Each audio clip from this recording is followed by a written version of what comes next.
शिव ने क्यों धारण किया अर्धनारी रूप? शिव ने क्यों धारण किया अर्धनश्वर रूप? आप भी पढ़िए यह पाठ। जीवन का निर्माण पुरुष और स्त्री दोनों के बराबर अंश से होता है। पुरुष और स्त्री में कोई भेद नहीं है और प्रकृति के अस्तित्व के लिए दोनों का होना अनिवार्य है। यही बताने के लिए शिव ने अर्धनारीश्वर रूप धारण किया। भगवान शिव के अनन्य भक्तों में भृगि ऋषि का नाम प्रमुखता से लिया जाता था। भृगि की प्रीति केवल महादेव शिव में थी। भृगि की शिव में आस्था इतनी प्रकट थी कि वह माता पार्वती को भी भगवान शिव से अलग देखते थे, परंतु अपने इस दृष्टिकोण का भृगि को भारी मूल्य चुकाना पड़ा था। एक बार भृगि ऋषि अपने इष्ट भगवान शिव के परिक्रमा करने कैलाश गए। वहां पहुंचे भृगि ने देखा कि महादेव ध्यान में लीन थे और उनके बाईं ओर माता पार्वती विराजमान थी। भृगि और शिव की परिक्रमा करने आए थे, किंतु पार्वती को साथ बैठा देखकर सोच में पड़ गए कि पार्वती को छोड़कर केवल शिव की परिक्रमा कैसे की जाए। पार्वती ने भृगि के मन के भाव पढ़ लिए। उन्होंने मुस्कुराते हुए भृगि से कहा, ऋषिवर, आप सोच क्या रहे हैं? महादेव की परिक्रमा करने आए हैं तो कर लीजिए। मैं और महादेव भी आपको आशीर्वाद देने को इच्छुक हैं।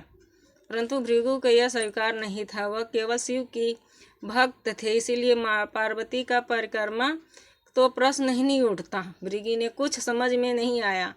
उन्होंने पहले पार्वती से अनुरोध किया कि वे भगवान शिव से दूर हटकर बैठ जाएं, ताकि शिव की परिक्रमा पूरी की जा सके। लेकिन पार्वती ने भृगि का अनुरोध स्वीकार कर दिया।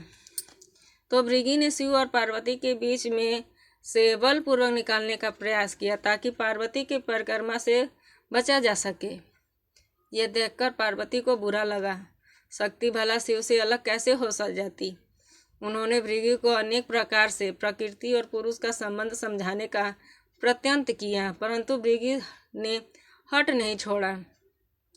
पार्वती समझ गई कि भृगि को अभी तक पूर्ण ज्ञान नहीं है। उन्होंने भृगि से कहा, केवल शिव दृष्टि का स्वरूप नहीं है, मैं आदिशक्ति हूँ। मेरे और शिव के संयोग से यह सृष्टि बनी है, इसलिए हम दोनों की परिक्रमा कीजिए। यह कहकर पार्वती शिव के इतना निकट आ गई कि शिव और पार्वती का शरीर जुड़कर एक हो गया। यह शिव और शक्ति का अद्भुत मिलन था। शिव अब केवल पुरुष नहीं थे। पार्वती के मिल जाने के से शिव का आधा शरीर नारी में परिवर्तन हो चुका था।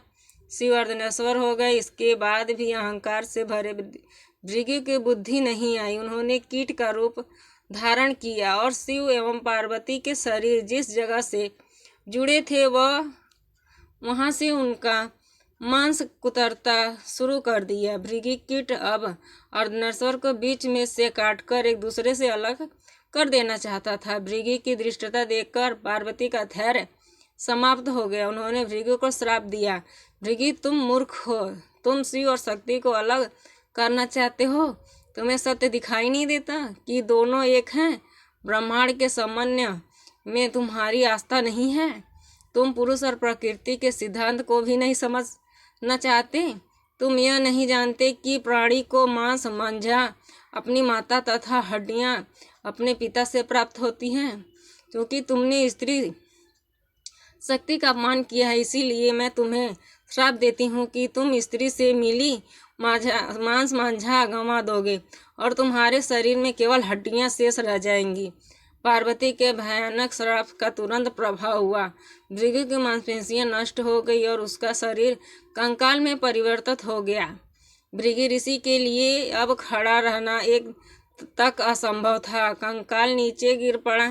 भृगि ने शिव और पार्वती से क्षमा मांगी। भोलेनाथ को दया आई। उन्होंने भृगि को खड़ा रहने के लिए एक तीसरा पैर प्रदान किया। उसके बाद शिव ने भृगि से कहा, तुम्हारी यह दशा संसार के प्रत्येक प्राणी को सीख देगी कि जीव का निर्माण पुरुष और स्त्री दोनों के बराबर अंश से होता है। नारी और पुरुष में भेद करने वालों की गति तुम्हारे समान होगी।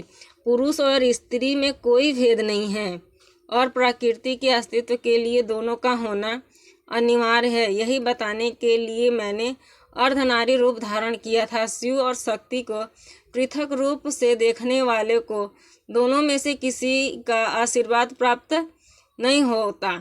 इस तरह अहंकारी ऋषि भृगु स्त्री शक्ति का अपमान करने के कारण 3 पैरों वाला कीट बनाकर रह गया।